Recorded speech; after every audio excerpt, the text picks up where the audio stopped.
এই প্রথমবার বিশ্বকাপ ইতিহাসে ফিফার 1 থেকে 4 নম্বর অর্থাৎ 4টি দল সেমিফাইনাল খেলবে। 2026 বিশ্বকাপ আপনাকে অবাক করবে। 2026 বিশ্বকাপ আপনার মনে প্রশ্ন তুলবে, আসলে কি এটা বিশ্বকাপ? ওকে, আর্জেন্টিনা আজকে সুইজারল্যান্ডকে হারিয়ে চলে গেছে সেমিফাইনালে, এবং তাও সেটা 3-1 গোলে, এবং অতিরিক্ত সময়ের সেই 2 গোলের ব্যবধানেই আর্জেন্টিনা জয়লাভ করে। এখন কথা হচ্ছে, সেমিফাইনালটা আর্জেন্টিনা কার সঙ্গে পড়বে? অবভিয়াসলি সেমিফাইনাল আর্জেন্টিনার প্রতিপক্ষ ইংল্যান্ড, এবং 5 দেখায় ইংল্যান্ডের জয় 3টিতে, আর্জেন্টিনার জয় 2টিতে, এবং 1986 বিশ্বকাপে সেই ইংল্যান্ডের বিপক্ষেই ম্যারাডোনার বিখ্যাত হ্যান্ড অফ গড গোলটি আবিষ্কৃত হয়। ওকে, আজকের টপিক আমার আর্জেন্টিনা সুইজারল্যান্ড ম্যাচ নিয়ে না। আজকের আমার টপিকটা হচ্ছে সেই আর্জেন্টিনা সুইজারল্যান্ড ম্যাচে হুলিয়ান আলভারেজের করা একটি গোল। আপনারা অবশ্যই দেখেছেন 112তম মিনিটে হুলিয়ান আলভারেজ কি সুন্দর চমৎকার দর্শনীয় গোলটি করেন। আমরা যখন ক্লাব ফুটবল দেখি, বিভিন্ন ম্যাচে বিভিন্ন ফুটবলারদের আমরা দেখি যে আসলে কিভাবে তারা কত সুন্দর গোল করেন, ডি বক্সের বাহির থেকে বুলেট গতির শট। আমরা ফেডেরিকো ভালভার্দেকে আমরা দেখেছি, আমরা লিওনেল মেসিকে দেখেছি, ইভেন আমরা ফ্রাঙ্কি ডি ইয়ংকে দেখেছি, ইভেন অনেক সময় পেদ্রিও এসব গোলগুলো করেছেন, লামিনে ইয়ামাল এসব গোলগুলো করছেন। আজকে আলভারেজের কাছ থেকে এই গোলটা দেখে আমি সত্যি আশ্চর্য হয়ে গেলাম। What was that?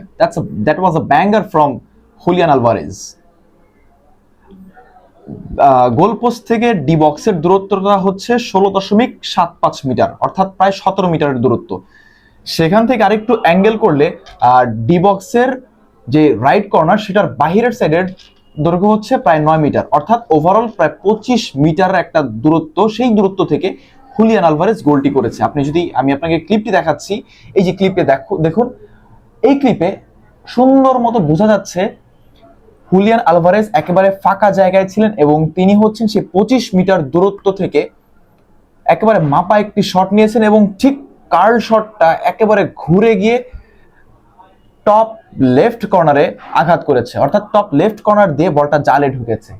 এবং এই গোলটা হয়তো এই ওয়ার্ল্ড কাপের দ্বিতীয় সবচেয়ে নান্দনিক একটি গোল, এবং আমার যদি ভুল না হয় তাহলে এই গোলটা খুব সম্ভবত পুস্কাস অ্যাওয়ার্ড পেতে পারেন। এই গোলের জন্য আলভারেজ পুস্কাস পেতে পারেন। অনেক সময় আমরা আলভারেজকে প্র্যাকটিসে দেখি, এই সমস্ত শটগুলো প্র্যাকটিস করতে। আলভারেজ আপনি অ্যাথলেটিকো মাদ্রিদের ট্রেনিং সেশনে বলেন, বা আর্জেন্টিনার ট্রেনিং সেশনে বলেন, বা বোকা জুনিয়র্সের ট্রেনিং সেশনে বলেন, সব জায়গায় কিন্তু আলভারেজ এই শটগুলো আসলে চেষ্টা করতো, বাট এক্সিকিউট করার মতো ঠিকঠাক জায়গা পেত না। তবে আজকে আলভারেজ দেখিয়ে দিয়েছে তিনি কি করতে পারেন দুঃসময়ে আর্জেন্টিনার জন্য। অ্যান্ড হ্যাঁ, লিওনেল মেসি চলে গেলে একেবারে আর্জেন্টিনা যে ভঙ্গুর হয়ে পড়বে তা না। লিওনেল মেসি চলে গেলে লাউতারো মার্তিনেজ রয়েছেন, হুলিয়ান আলভারেজ রয়েছেন, ম্যাকালিস্টার রয়েছেন, এমিলিয়ানো মার্তিনেজ রয়েছেন, কুটি রোমেরো রয়েছেন। এরা প্রায় সবাই রয়েছেন আর্জেন্টিনাকে সাপোর্ট দেওয়ার জন্য। তবে আজকের টপিকটা যেহেতু হুলিয়ান আলভারেজ, আজকে একটু হুলিয়ান আলভারেজের জয়গান গাওয়া হোক না। কি সমস্যা তিনি এই ওয়ার্ল্ড কাপে জাস্ট একটা গোল পেয়েছেন বা 2টা গোল পেয়েছেন? ইট ডাজন্ট ম্যাটার দ্যাট কয়টা গোল তিনি স্কোর করেছেন।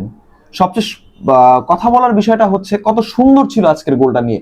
নিন্দুকেরা আজকের ম্যাচের অনেক কিছু নিয়ে কথা বলতে পারেন। নিন্দুকেরা সুইজারল্যান্ডের দেখা সেই লাল কার্ডের কথাও বলতে পারে।